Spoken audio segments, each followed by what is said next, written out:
So, hello, coffee break viewers. I'm Michelle Morris. I'm the associate pastor at First United Methodist Church in Conway, and we are doing these coffee break spots where we sit down with a nonprofit and learn about their work to go along with our Christmas coffee house event that we're having Sunday, November 15th. Today I have Methodist Family Health with me, and I have Amy Shores and Amanda Smith both on here. They are coming to us on Zoom because of this reality that we have, which is sometimes because of COVID, it's hard to get face-to-face. Sometimes we're on quarantine, which is what we ran into with Amy Shores. And she's officially off quarantine, but just better safe than sorry. We are doing this Zoom reality here, which I can't think of a better way to do this, honestly, right now, to represent our lives than to do it this way. We're also coming to you from Zeteo Coffee, and they're going to be joining us with the coffee challenge in just a bit here. I remind you that we have our online silent auction going that is raising money for our nonprofits, and also raising money for the mission work that the church does. This is one of our big fundraisers for that. And there's a ton of things to bid on, including several different services. There's a jazzercise party. There is you can get your gutters cleaned. There's just all kinds of stuff out there. So to check that out, the link is here on Facebook. So we are here at Zeteo Coffee. I'm even pronouncing that correct, right? Perfect. What does Zeteo mean? So Zeteo is a Greek word that means to crave or to seek out, to search for something. It's found in the Greek translation of the Bible in several places. Yeah. And so when we were trying to figure out what we were going to name the place, I wanted to stay away from all the cliche coffee house names like Java, this or whatever. Right. And a friend of mine told me the name. He mentioned the name Zeteo to me, and I of course asked the same question. What does it mean? Yeah. And he told me, and I thought, I like that a lot, because that's going to be a conversation starter. Yeah. And I was sort of at a point in my life working in corporate world where I was really searching for that thing that was going to make me come alive and inspire me. Right. And so it just kind of, the dots connected. So part of this is to spotlight one of the area businesses in addition to one of the nonprofits. We're going to be interviewing Methodist Family Health here. But I also give each of the coffee houses that I've gone to a coffee house challenge, which is, what do you do if someone doesn't like the taste of coffee because it's too bitter, is watching their carbs, and does not drink a lot of caffeine.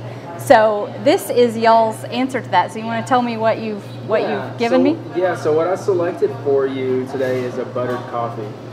So a lot of people will probably recognize the term bulletproof coffee. Mm-hmm. So that's actually a trademarked name and brand. Uh-huh. So we don't use the phrase bulletproof, but it's buttered coffee. So what it is it's one of our drip coffees that we have as a house coffee. But it's literally got grass-fed butter and coconut oil blended with the coffee, and so it gives you those healthy fats that really cater that keto low carb lifestyle. And then we also dash some cinnamon on top of it. Okay, well, I'm gonna taste it now. Okay, the moment of truth is at hand.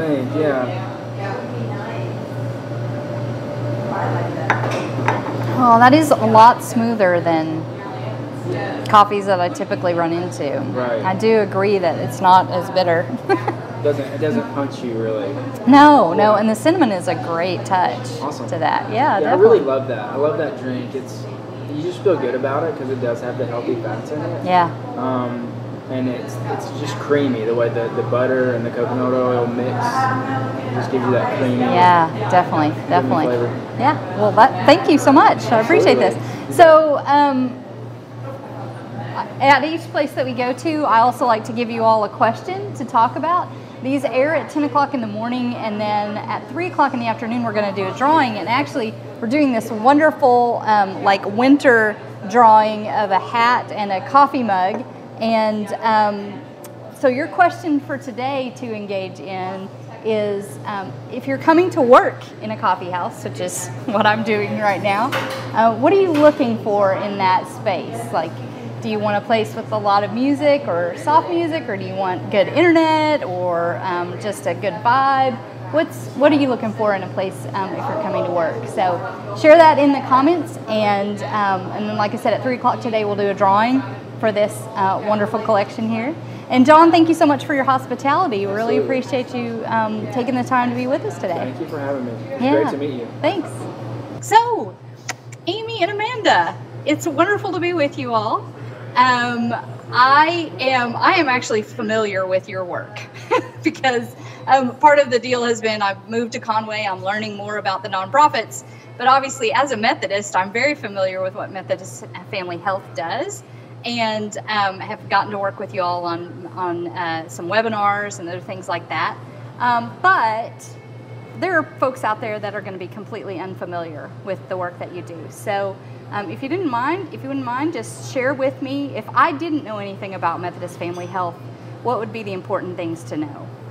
Our mission is to provide care, the best care possible, for those families in Arkansas that are experiencing challenges. We are a behavioral health care continuum, and so we provide care for children as young as 5 all the way up to 18. We also have a few adults that we do programs with as well. We have a range of kind of acuities, and so we have a hospital where teens and youth will come to stay from anywhere from a week to a couple weeks to kind of deal with immediate crises. We have residential facilities where they get longer treatment that typically lasts for about 4 months. We have some therapeutic group homes where kids in the DHS system that need a place to stay come stay at our group homes. We also have our Arkansas Cares facilities that helps moms that are dealing with mental illness and addiction, and they and their kids come live with us for a while and go through a treatment program. And then we have outpatient clinics as well as treatment in the schools, kind of outpatient clinics and school-based treatment throughout the state. I'm the Director of Development, and we work to raise funds and raise in-kind donations to help the children and families in our care. We provide smaller things like rolls of paper towels, all the way to larger things like putting in smart boards in our hospital and funding the art program at our day treatment school. So we help facilitate and fund those kind of extra things for the children and families in our care. So one of the things that obviously is represented by the fact that we're doing this via Zoom right now is that things are very different for all of us, and we're all having to be creative about our work, our ministry, and how we raise funds. So how has the pandemic impacted the work that you do and also impacted your fundraising? You know, the children in our care, they face challenges and their lives are already uncertain. So to add on the uncertainties and challenges that come along with living in a world that is experiencing a pandemic is even more challenging. And so the needs of our children are still there more than ever. In terms of fundraising, you know, our partners have stood with us through this, and our event sponsors and our folks that give monthly, and you know, we have still seen a very strong level of support, and we're so appreciative for that. But there are always opportunities that we have that exist for the needs in our continuum, be it socks, leggings for the girls, you know, just some of those basic needs, deodorant, you know, we constantly still need that kind of stuff. And so our challenges are still the same, and they're also just intensified with COVID. This year, one of the things that's a big part of my responsibility is to help with Christmas. And so we've had to take our Secret Santa program and make that totally virtual this year. And so we have where you can go online. I think we're going to link it below. And you can go online to pick a wish list to provide gifts for the kids in our care, because typically every year at Christmas, we provide gifts for about 250 individuals, whether it be kids at our residential program, teens at the hospital, our day treatment kids, some of those, any family that really has a need that is kind of touched in our continuum that we work with them or their families. We try to make sure that if there's a need where Christmas gifts wouldn't be provided otherwise, we try to step in and fill that need. And so this year, logistically, it's just going to look a little trickier. And so we've made a ton of Amazon wish lists. Each kid got to pick out the items that they want, and we linked them on Amazon.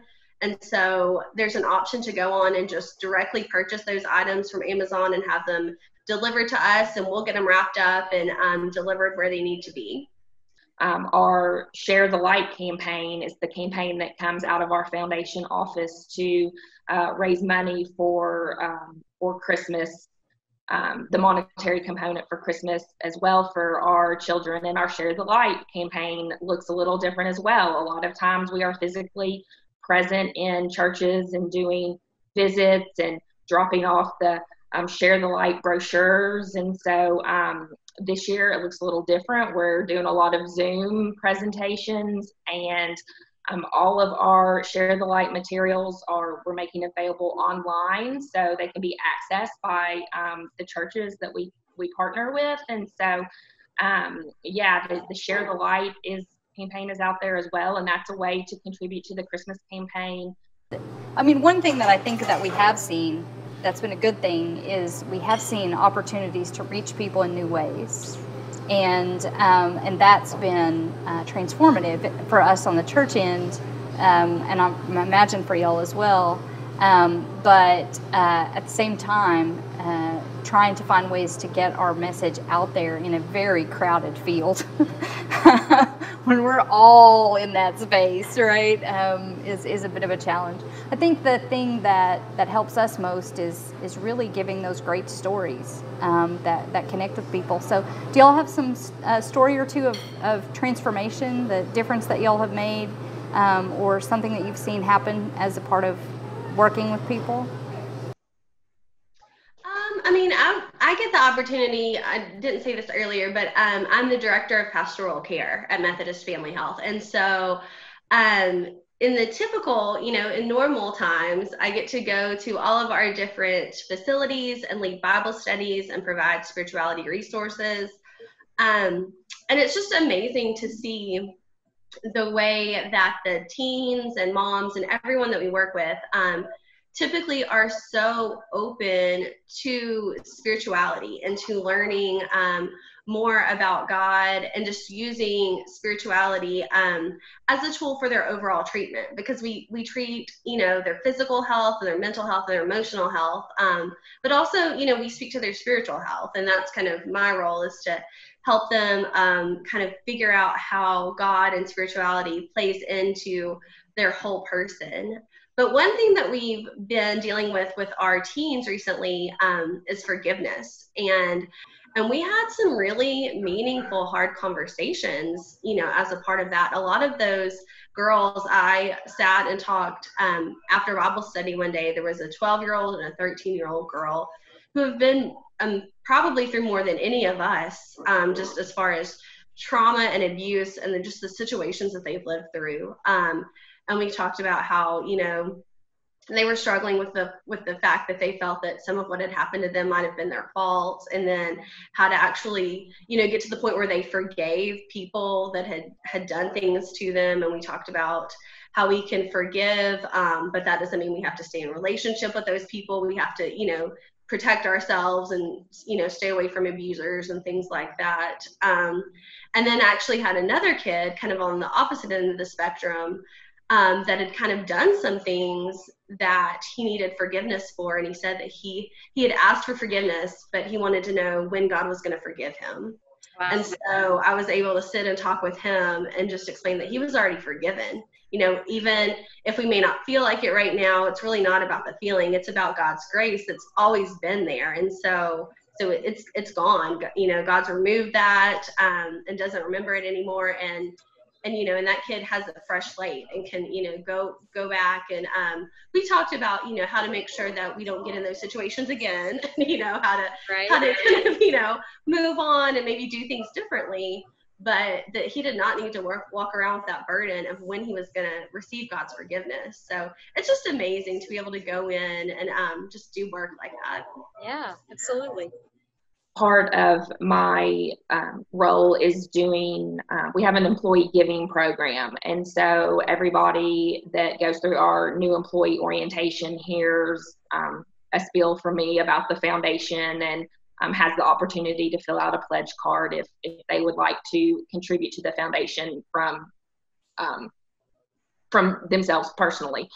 And I used to do all these presentations in person. They're over Zoom now, but I met a young man on the a recent new employee presentation.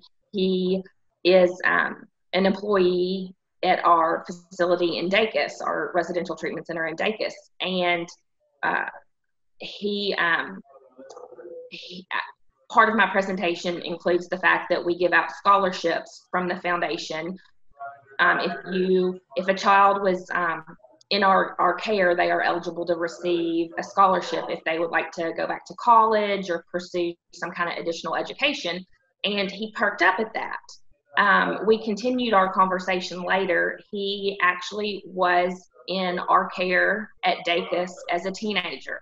Wow. And he was with us for about a year. He came from a very challenging home environment where drugs were prevalent, where he and his brother got pulled into that situation.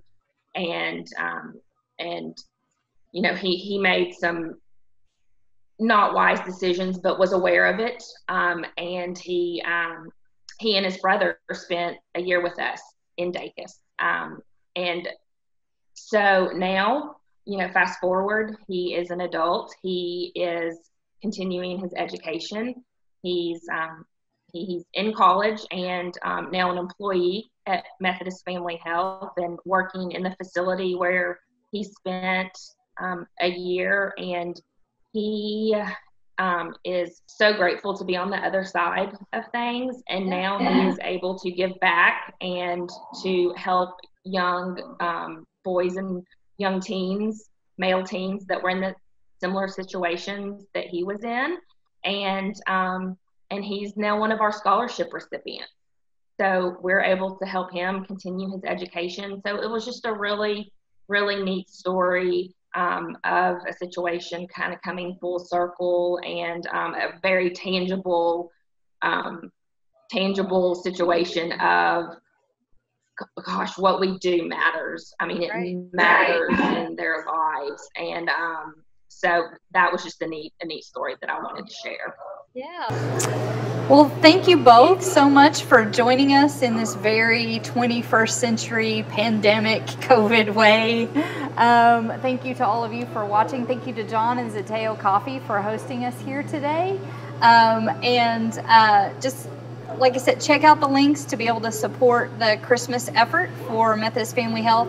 Also, check out the links for our silent auction that will support missions in general in Conway. And again, thank you both for joining us, and blessings on your work. Thank you. Thank you so much.